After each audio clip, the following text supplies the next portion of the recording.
જ્યાં મહેસાણાના સતલાસણામાં મોડી રાત્રે 4 ઇંચ જેટલો વરસાદ ખાબક્યો અને અહીંના ખોડામલી ગામે ડુંગરાનું પાણી આવતા ગ્રામજનોને હાલાકીનો સામનો કરવો પડી રહ્યો છે। દ્રશ્યો આપ જુઓ કે કેવી પ્રકારની હાલાકી અહીંના લોકો ભોગવી રહ્યા છે। ગામમાં લગભગ 20 જેટલા ઘરોમાં પાણી ફરી વળ્યા છે।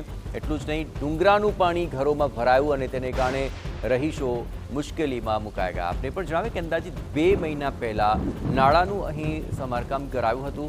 કોન્ટ્રાક્ટરે નાનું નાળું બનાવતા પાણી ભરાવાની આ સમસ્યા સર્જાય છે। સ્થાનિકોએ કોન્ટ્રાક્ટરને પણ આ અંગે રજૂઆત કરી જોઈ છે। માત્ર 2 નાના નાળાની પાઇપો જ નાખી કામગીરી કરી લેવાય, મોટી અને વધુ પાઇપો નાખી મોટું નાળું બનાવવાની સ્થાનિકોએ માંગ કરી છે। પાણી આવે છે ત્યારે દરેક ઘરોમાં આ એક ઘર નહીં, આવા 20 ઘર છે।